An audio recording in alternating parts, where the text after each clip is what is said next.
Hello friends, welcome to code celebration. मेरा नाम है सूर्यदेव और आज हम लोग जावा में लिस्ट इंटरफेस के अंदर स्टैक क्लास को देखने वाले हैं। तो चलिए देखते हैं।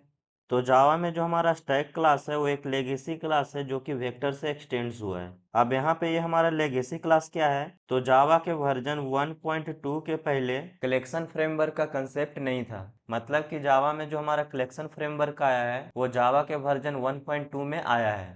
उससे पहले जावा में कोई भी कलेक्शन फ्रेमवर्क का कंसेप्ट नहीं था, लेकिन जो हमारा स्टैक क्लास है इसके पहले भी यूज होता था।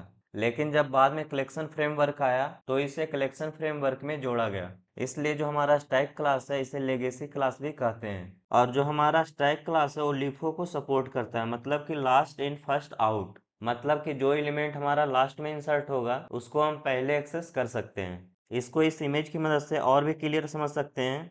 जैसे आप यहाँ पे देख सकते हैं, यहाँ पे बहुत सारे बुक हैं। तो यहाँ पे जो हमारा बुक रखाया होगा वो कैसे रखाया होगा, तो सबसे पहले ये रखाया होगा, उसके बाद ये रखाया होगा, उसके बाद ये, और उसके बाद ये, और उसके बाद ये, और लास्ट में हमारा ये रखाया होगा। लेकिन यहाँ पे अगर हमें बुक को एक्सेस करना है तो सबसे पहले हमें इसको एक्सेस करना होगा, उसके बाद इसको एक्सेस करना होगा, नेक्स्ट उसी तरह से इसको, उसके बाद फिर इसको, उसी तरह से नेक्स्ट ये, और लास्ट में हमें इसको एक्सेस करना पड़ेगा। तो हमारा जो स्टैक होता है वो सेम इसी तरह से काम करता है। मतलब कि जो एलिमेंट हमारा पहले इंसर्ट होगा उसको हम बाद में एक्सेस करेंगे, और जो एलिमेंट हमारा लास्ट में इंसर्ट होगा उसको हम पहले एक्सेस करेंगे। जैसे आप यहाँ पे देख सकते हैं, हमने क्या किया, स्टैक में इंसर्ट किया है 5 को। तो यहाँ पे जब हमारा 5 इंसर्ट हुआ, अगर हम इसको एक्सेस करेंगे तो यहाँ से हमारा 5 क्या होगा, पहले एक्सेस होगा। और उसी तरह से अगर हम नेक्स्ट हम एक और एलिमेंट को इंसर्ट कर देते हैं 35, तब जो हमारा 35 है वो हमारा पहले एक्सेस होगा और बाद में हमारा 5 एक्सेस होगा। नेक्स्ट हम यहाँ पे डाल रहे हैं 15, तो अब हमारा क्या होगा, 15 पहले एक्सेस होगा, उसके बाद हमारा 35 एक्सेस होगा, और उसके बाद हमारा 5 एक्सेस होगा। तो इस तरह से जो हमारा एलिमेंट लास्ट में इंसर्ट होता है वो हमारा पहले एक्सेस होता है, और जो हमारा पहले इंसर्ट होता है वो हमारा लास्ट में एक्सेस होता है। और एक चीज़ हम यहाँ पे बता दें कि जो हमारा स्टैक का इंडेक्स होता है वो 1 से शुरू होता है। मतलब कि ये थोड़ा सा क्या है, अलग है। जैसे कि आपने एरे लिस्ट और लिंक्ड लिस्ट में देखा था कि वो हमारा इंडेक्स कहाँ से शुरू होता था, 0 से, लेकिन यहाँ पे क्या होता है, 1 से शुरू होता है। और जैसे जैसे एलिमेंट इंसर्ट होता जाता है उसका इंडेक्स भी क्या होता है, इंक्रीज होते जाता है। जैसे यहाँ पे 5 का 1 था, उसके बाद यहाँ पे 5 का 2 हो गया, उसी तरह से यहाँ पे 5 का 3 हो गया, नेक्स्ट यहाँ पे 5 का 4 हो गया, और लास्ट में यहाँ पे 5 का 5 हो गया। तो इस तरह से हमारा स्टैक काम करता है। नेक्स्ट हम इसके डिक्लेरेशन को देख लेते हैं। तो यहाँ पे लिखेंगे स्टैक, और उसके बाद यहाँ पे स्टैक का टाइप देंगे कि किस तरह का एलिमेंट यह स्टोर करेगा। उसके बाद यहाँ पे स्टैक का नेम देंगे, और उसके बाद यहाँ पे लिखेंगे न्यू स्टैक। जैसे आप इसका एग्जांपल देख सकते हैं, यहाँ पे हमने लिखा है स्टैक और इसका डेटा टाइप दे दिया है स्ट्रिंग, कि ये जो हमारा स्टैक है वो किस तरह का डेटा स्टोर करेगा, स्ट्रिंग टाइप का। उसके बाद यहाँ पे स्टैक का नेम दे दिए हैं नेम्स, और उसके बाद यहाँ पे लिखे हैं इक्वल टू न्यू स्टैक। तो यहाँ से हमारा क्या होगा, एक नेम्स नाम का स्टैक क्रिएट हो गया है। तो चलिए इसे VS कोड में करके देखते हैं। तो यहाँ पे मैं क्या करता हूँ, एक फाइल को क्रिएट करता हूँ, और फाइल का नेम देते हैं स्टैक एग्जाम्पल, और इसका एक्सटेंशन देते हैं डॉट जावा। इंटर क्लिक करते हैं तो आप देख सकते हैं यहाँ पे हमारा क्लास आ चुका है। नेक्स्ट मैं इसके अंदर मेन मेथड को क्रिएट कर लेता हूँ, तो यहाँ पे लिखेंगे मेन, और इंटर क्लिक करेंगे तो हमारा मेन मेथड यहाँ पे आ चुका है। नेक्स्ट हमें अपने प्रोग्राम में स्टैक को यूज करना है, तो इसके लिए हमें क्या करना पड़ेगा, इसके क्लास को इम्पोर्ट करना पड़ेगा। तो यहाँ पे लिखेंगे import Java dot यूटिल dot stack, और लास्ट में लगा देंगे सेमीकोलन। नेक्स्ट मैं यहाँ पे क्या करता हूँ, एक स्टैक को क्रिएट करता हूँ, तो यहाँ पे लिखेंगे स्टैक, और इसका डेटा टाइप में दे देता हूँ इंटीजर, और उसके बाद स्टैक का नेम देते हैं num equal to new stack, और लास्ट में लगा देंगे सेमीकोलन। नेक्स्ट मैं यहाँ से क्या करता हूँ, स्टैक को प्रिंट करवा लेता हूँ, तो यहाँ पे लिखेंगे system dot out dot print l n, और उसके बाद यहाँ से हम प्रिंट करवा लेंगे नम को। इसको मैं करता हूँ कंट्रोल एस, और यहाँ से करवाते हैं रन।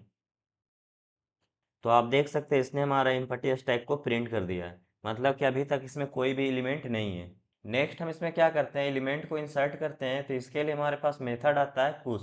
तो चलिए इसका यूज हम करते हैं। तो यहाँ पे लिखेंगे नम डॉट पुश, और यहाँ से मैं एलिमेंट डाल देता हूँ 5, और लास्ट में लगा देंगे सेमीकोलन। इसको मैं करता हूँ कंट्रोल एस, और यहाँ से करवाता हूँ रन। तो आप देख सकते हैं यहाँ पे हमारे स्टैक में आ गया 5।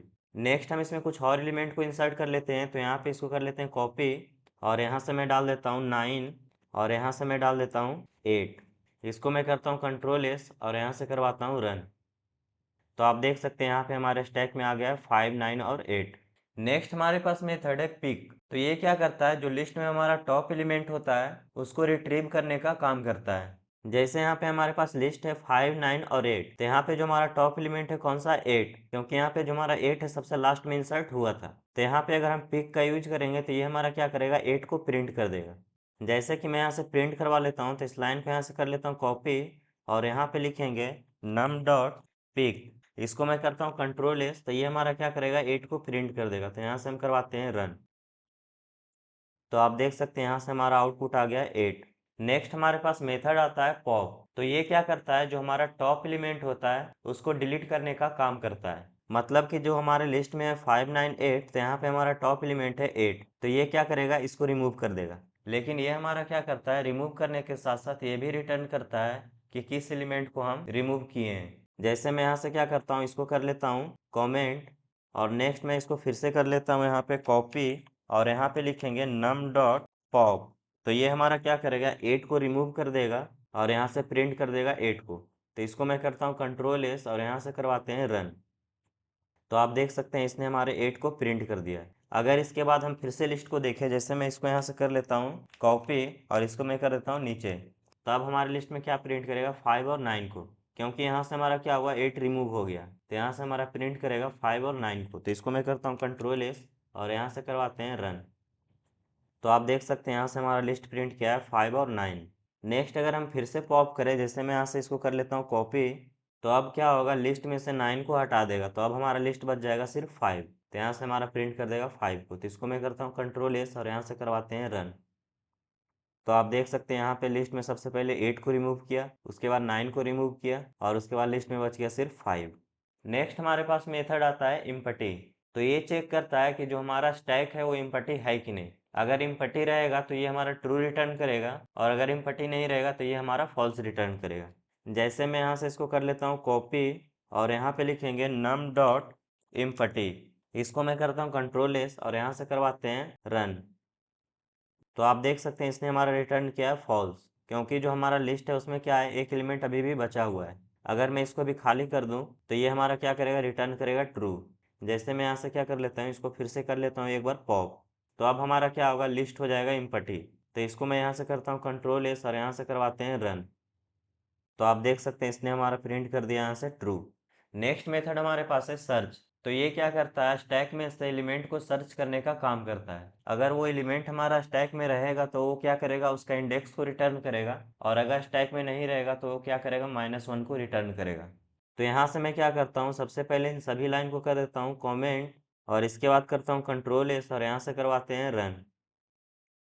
तो आप देख सकते हैं इसने हमारे लिस्ट को प्रिंट कर दिया है।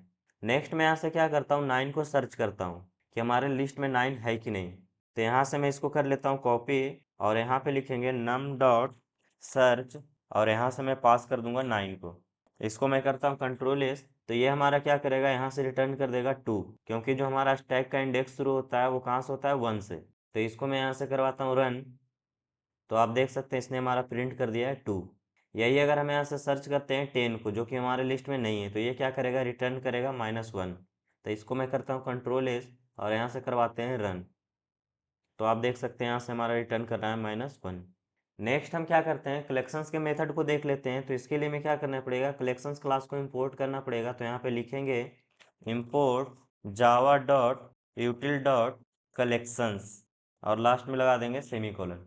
इसके बाद मैं यहाँ पे क्या करता हूँ इस लाइन को कर देता हूँ कमेंट और नेक्स्ट मैं यहाँ से क्या करता हूँ लिस्ट को सॉर्ट करता हूँ। तो यहाँ पे लिखेंगे कलेक्शंस डॉट सॉर्ट और यहाँ से मैं पास कर दूंगा किसको स्टैक को। तो यहाँ पे लिखेंगे नम और लास्ट में लगा देंगे सेमीकोलन।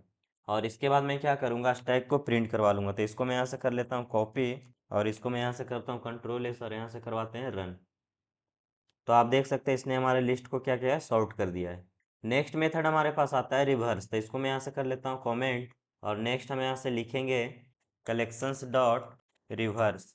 तो ये हमारा क्या करेगा लिस्ट को रिवर्स कर देगा। तो इसको मैं यहाँ से करता हूँ कंट्रोल एस और यहाँ से करवाता हूँ रन।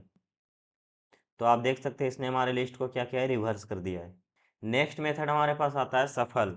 तो ये क्या करता है एलिमेंट को जहाँ तहाँ सेट कर देता है, मतलब कि जो हमारा लिस्ट है उसको किसी तरह से भी सफल कर देगा। 5 को कहीं पे सेट कर देगा, 9 को कहीं पे सेट कर देगा और 8 को कहीं पे भी सेट कर देगा। तो यहाँ पे मैं क्या करता हूँ यहाँ पे लिखेंगे कलेक्शंस डॉट सफल। इसको मैं करता हूँ कंट्रोल एस और यहाँ से करवाते हैं रन। तो आप देख सकते हैं यहाँ पे स्टैक को क्या किया है, सफल कर दिया है। नेक्स्ट मेथड हमारे पास आता है स्वैप। तो ये क्या करता है, दो एलिमेंट को आपस में इंटरचेंज करने का काम करता है। जैसे मैं यहाँ से चाहता हूँ कि 5 और 8 को आपस में इंटरचेंज कर दें, तो यहाँ से मैं क्या करता हूँ, इसको करता हूँ कमेंट और यहाँ पे लिखेंगे कलेक्शंस डॉट स्वैप और ब्रैकेट में सबसे पहले मैं क्या करूँगा, स्टैक को पास करूँगा और उसके बाद यहाँ पे इंडेक्स बता देंगे 5 और 8 का। तो यहाँ पे इसका इंडेक्स हम बताएंगे 5 का 0 और 8 का 2।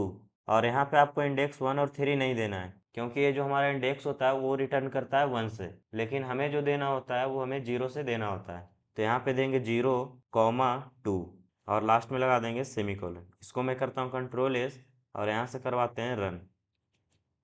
तो आप देख सकते हैं इसने हमारा 5 और 8 को आपस में इंटरचेंज कर दिया है।